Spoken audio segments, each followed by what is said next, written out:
Good morning students. आज हम recruitment of sales personnel part 3 पढ़ने जा रहे हैं। लेकिन पार्ट 3 को पढ़ने से पहले हम देखते हैं कि हमने लास्ट 2 पार्ट्स में क्या पढ़ा था।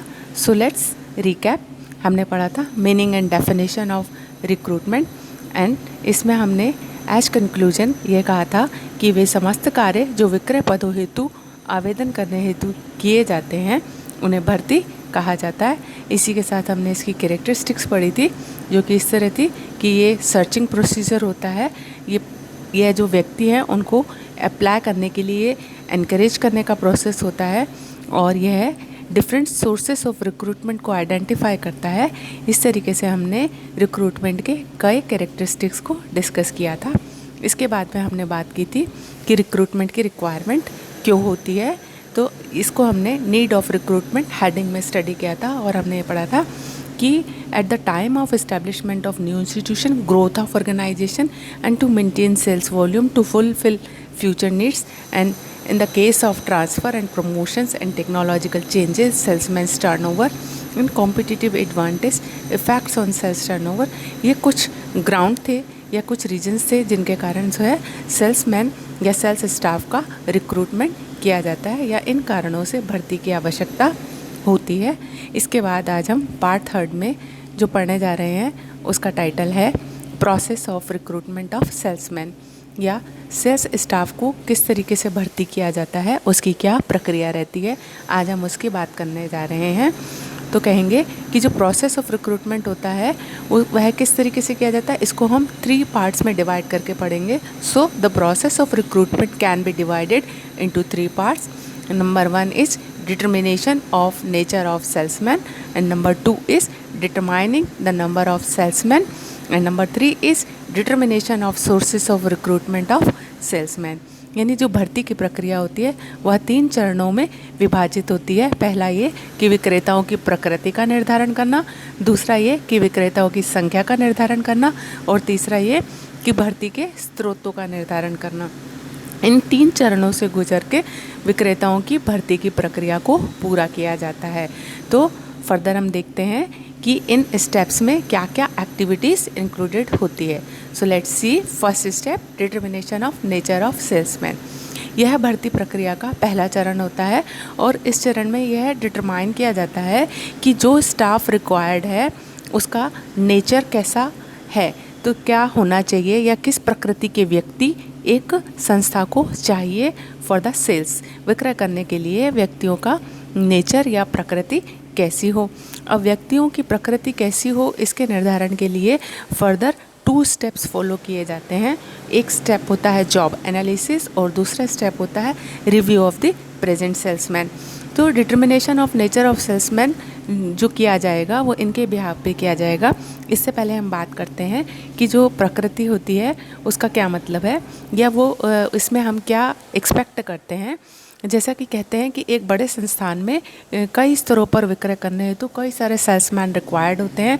कई सेल्समैन क्रिएटिव नेचर के होते हैं, और कुछ सर्विस प्रोवाइडर होते हैं, और कुछ सेल्समैन मिडिल मैन को सेल करते हैं, और कुछ डायरेक्ट अल्टीमेट कस्टमर्स को सेल करते हैं। कुछ सेल्समैन इंटरनल होते हैं और कुछ एक्सटर्नल होते हैं। कुछ फॉरेन ट्रेड से जुड़े हुए होते हैं और कुछ इंटरनल ट्रेड से जुड़े हुए होते हैं। इसलिए ये ज़रूरी होता है कि सेल्समैन के किसी स्पेसिफिक टाइप को किस योग्यता की आवश्यकता होगी, क्या क्वालिफिकेशन रिक्वायर्ड होगी, इसका डिटर्मिनेशन किया जाए। एस नाइस्ट्रोम ने कहा कि सावधानीपूर्वक विक्रेताओं के प्रमाप का निर्धारण करना और विक्रय कर्मचारियों के कुशलतापूर्वक चुनाव की यह पहली शर्त होती है। इसलिए विक्रेताओं की प्रकृति का निर्धारण करना ज़रूरी होता है कि किस पर्टिकुलर फील्ड के लिए सेल्समैन रिक्वायर्ड होते हैं। तो पर्टिकुलर फील्ड के लिए सेल्समैन के डिटर्मिनेशन के लिए 2 क्राइटेरिया को यूज़ किया जाता है, या 2 कार्य फर्दर किए जाते हैं। एक जॉब एनालिसिस और दूसरा रिव्यू ऑफ प्रेजेंट सेल्समैन। तो सबसे पहले बात करते हैं कि जॉब एनालिसिस क्या होता है। तो जॉब एनालिसिस वह होता है जिससे कि यह पता चलता है कि किसी कार्य विशेष को करने के लिए कार्य की क्या विशेषताएं हैं, कर्तव्य हैं, उत्तरदायित्व हैं, कंडीशंस हैं, रिक्वायरमेंट्स हैं, एंड फर्दर उस कार्य को करने वाले व्यक्ति से किन क्वालिटीज़ की या किन क्वालिफ़िकेशंस की एक्सपेक्टेशन है। तो ये कह सकते हैं कि जो जॉब एनालिसिस होता है वो बेसिकली टू स्टेटमेंट का जो है टू डिस्क्रिप्शन का स्टेटमेंट होता है।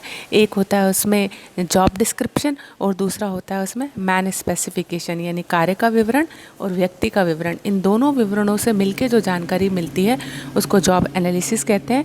और ऐसे भी कहा जा सकता है कि जो जॉब एनालिसिस होता है या कार्य विश्लेषण जो होता है, कार्य विश्लेषण निर्दिष्ट कार्यों, क्रियाओं और प्रत्येक कार्य की आवश्यकताओं के निर्धारण की एक पद्धति होती है। S it is said that job analysis is a systematic process used to identify the tasks, duties, responsibilities and working conditions associated with a job and the knowledge, skill, abilities and other। यानी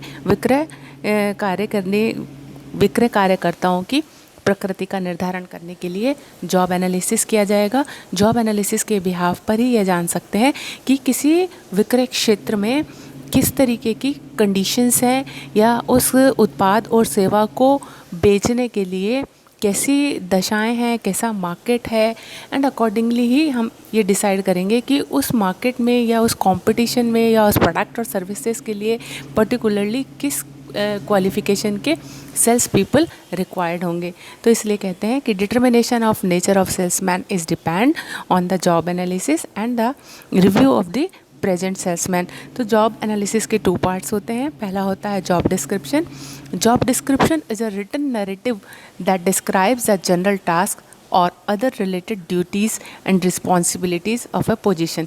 यानी किसी स्थिति विशेष में या किसी स्थिति पर जो व्यक्ति स्थापित होता है, प्लेस्ड होता है, उसको उसके क्या क्या कार्य होते हैं, उसकी क्या क्या ड्यूटीज़ होती हैं और उसकी क्या क्या रिस्पॉन्सिबिलिटीज़ होती हैं।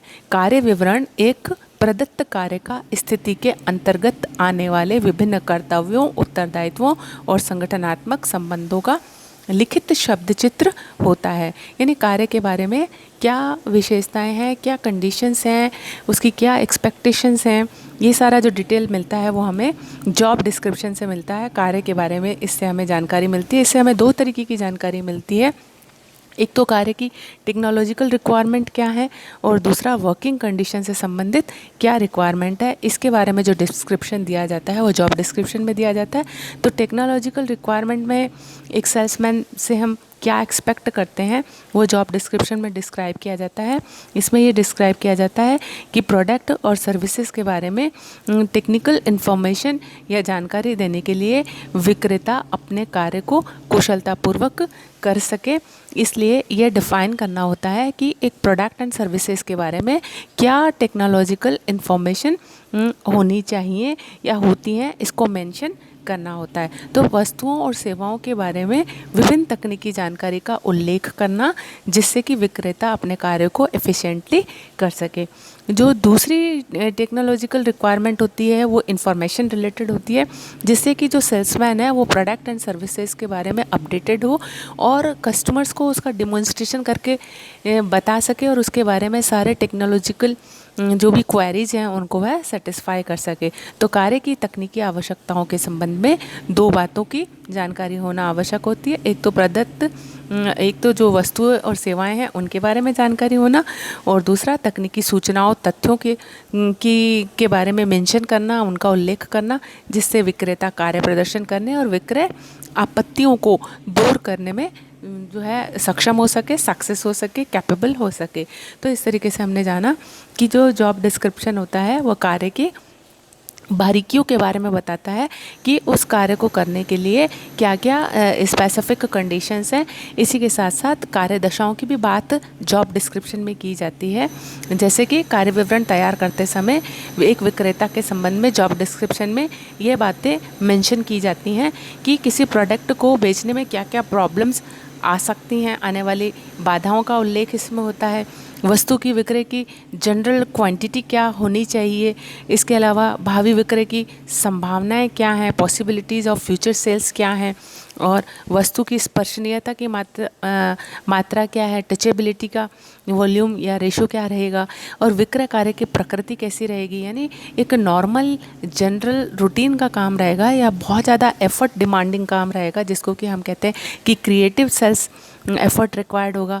इसके अलावा विक्रय संगठन में विक्रेता का स्थान, दायित्व और पारस्परिक संबंध कैसे हैं, इसको भी मेंशन किया जाता है जॉब डिस्क्रिप्शन में कि उसकी एक ऑर्गेनाइजेशन में पोजीशन कैसी है, वह किन व्यक्तियों को गाइडेंस दे सकता है और किन को उसे रिपोर्ट प्रेजेंट करनी होती है, कौन उसका बॉस होगा और कौन उसके सबॉर्डिनेट होंगे। ये सारा जो एक्सप्लेनेशन होता है ये जॉब डिस्क्रिप्शन में किया जाता है। यह भी बताया जाता है जॉब डिस्क्रिप्शन में कि रेम्यूनरेशन का मेथड क्या रहेगा, सैलरी बेस्ड रहेंगे या सैलरी प्लस कमीशन रहेगा या कोई और फॉर्मूला इसके लिए रहेगा। विक्रय मात्रा की आवश्यकता क्या रहेगी, इनकी कितना सेल्स टारगेट होगा, ये सारे जो है डिटेल दी जाती है जॉब एनालिसिस करते समय। तो जॉब एनालिसिस का जो फर्स्ट पार्ट होता है उसमें जॉब डिस्क्रिप्शन होता है, जिसमें टोटली जॉब की बारीकियों के बारे में बताया जाता है कि एक कार्य को करने के लिए कार्य से संबंधित तकनीकी जानकारी क्या हो, इसी के साथ साथ कार्य की दशाओं से संबंधित जानकारी का उल्लेख भी इसमें किया जाता है। कार्य विश्लेषण का जो दूसरा हिस्सा होता है वो होता है व्यक्ति विशिष्ट विवरण, या उसको हम कहते हैं man specification. Man specification is a description of the qualifications, skills, experience, knowledge and other attributes which a candidate must possess to perform the job duties।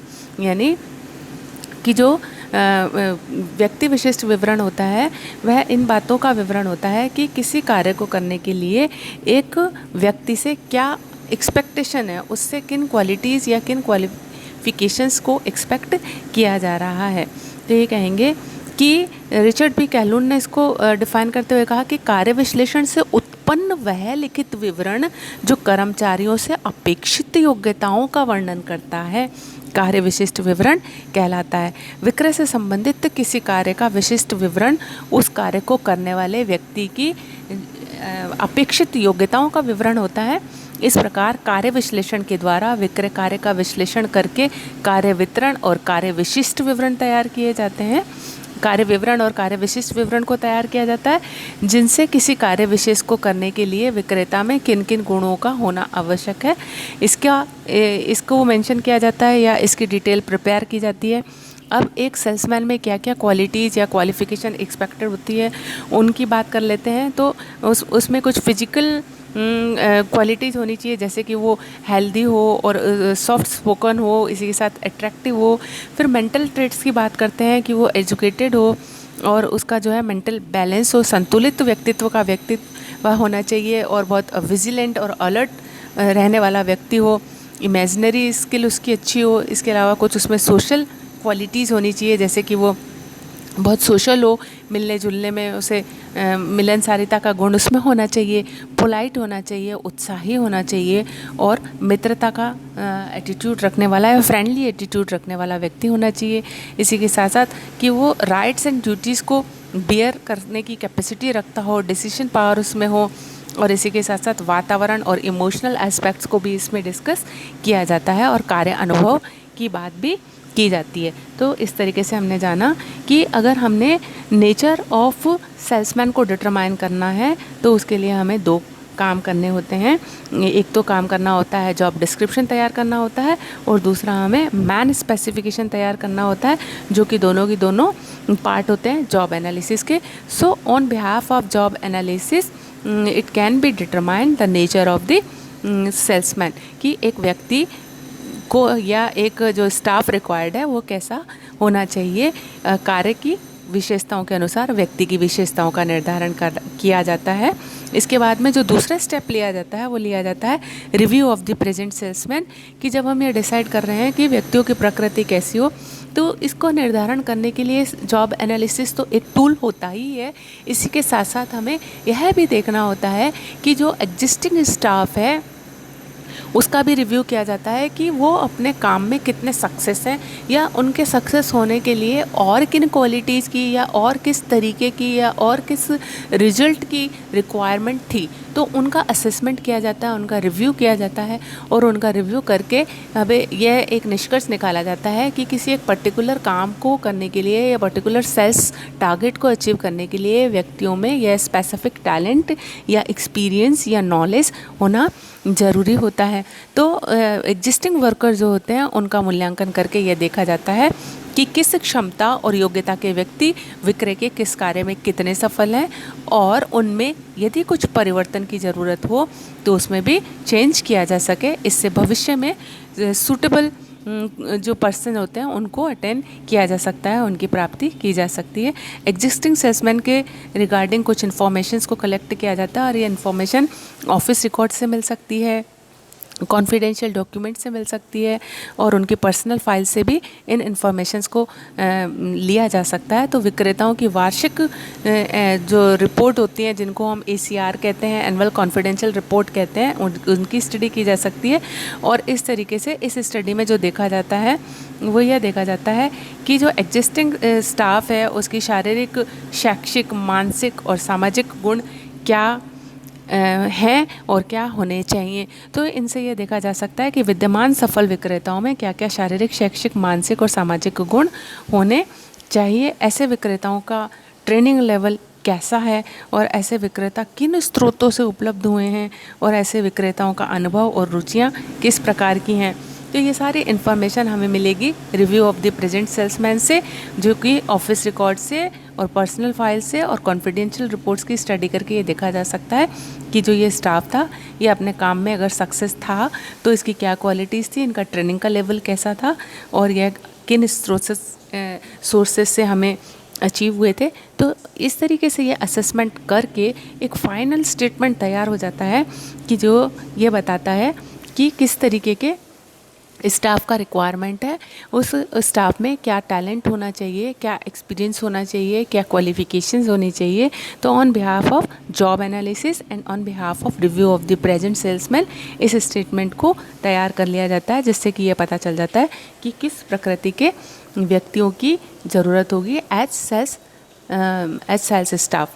इसके बाद में जो नेक्स्ट बात हम कर रहे हैं या अब भर्ती की प्रक्रिया का जो सेकंड स्टेप था वो ये था कि determining the number of salesman, यानी विक्रेताओं की संख्या का निर्धारण करना। विक्रेताओं की भर्ती करने में दूसरी महत्वपूर्ण बात जो होती है वो विक्रेताओं की संख्या का निर्धारण करना होता है। प्रकृति में तो हमने गुण की बात करी कि उसका नेचर कैसा होना चाहिए, क्वालिफिकेशन क्या होनी चाहिए, उसकी जो है उसमें क्या क्या गुण और अनुभव, योग्यताएं होनी चाहिए, इसकी बात करी। अब बात कर रहे हैं संख्या की कि एक ऑर्गेनाइजेशन में कितनी संख्या में सेल्स स्टाफ की रिक्वायरमेंट होगी। अब इसको डिटरमाइन करने के लिए कुछ फैक्टर्स रिक्वायर्ड होते हैं। अगर वो फैक्टर अवेलेबल होते हैं तो पर्टिकुलरली या स्पेसिफिकली कितना स्टाफ चाहिए इसका निर्धारण ईजीली किया जा सकता है। उनमें सबसे पहला है सेल्स पर सेल्समैन, यानी प्रति विक्रेता विक्रय का अनुमान लगाना कि एक विक्रेता कितना बेच पाता है, पहले इसका अनुमान लगाया जाए। दूसरा एस्टिमेशन ऑफ फ्यूचर सेल्स, यानी भावी विक्रय का अनुमान लगाना कि भावी विक्रय कितना है इसका अनुमान लगाया जाता है और यानी फ्यूचर में कितना विक्रय करना है। और तीसरा ये लगाया जाता है कि वर्तमान में विक्रेता की संख्या कितनी है, number of salesman at present कितने अवेलेबल हैं। और फिर ये टर्नओवर ऑफ सेल्समैन, टर्नओवर का मतलब हमने डिस्कस किया था कि एक ऑर्गेनाइजेशन में एम्प्लॉयज़ को छोड़कर जाने का जो रेशो होता है या परसेंटेज होती है उसको हम टर्नओवर के नाम से जानते हैं। तो अगर ये सारे इन्फॉर्मेशन उपलब्ध होती है तो इन इन्फॉर्मेशंस के बिहाफ पर इनका एनालिसिस करके number of the sales staff या सेल्समैन को कैलकुलेट किया जा सकता है। तो इस तरीके से हमने देखा कि विक्रेताओं की भर्ती करने के लिए विक्रेताओं की भर्ती की प्रक्रिया में जो स्टेप्स इन्वॉल्व होते हैं उनमें सबसे पहला स्टेप होता है कि नेचर का डिटर्मिनेशन करना और दूसरा होता है determining the number of salesman और जो तीसरा स्टेप होता है वो होता है determination of sources of recruitment of salesman. जब यह पता चल गया कि किस क्वालिफिकेशन के किन योग्यताओं वाले व्यक्तियों की आवश्यकता है, फिर दूसरे नंबर पर हमने यह भी जान लिया कि कितनी संख्या में सेल्समैन रिक्वायर्ड है। तो अब हम देखेंगे कि यह जो संख्या है और इस नेचर के व्यक्ति हैं वो किन सोर्सेस से कंपनी को या संस्था को मिल सकते हैं। So the third step is determination of sources of recruitment of salesman. तो इसकी बात हम नेक्स्ट क्लास में करेंगे। Determination of sources of recruitment में मेनली जो सोर्सेस होते हैं वो इंटरनल और एक्सटर्नल होते हैं, जिनके बारे में डिटेल हम नेक्स्ट क्लास में पढ़ेंगे। Till then take care, thank you so much.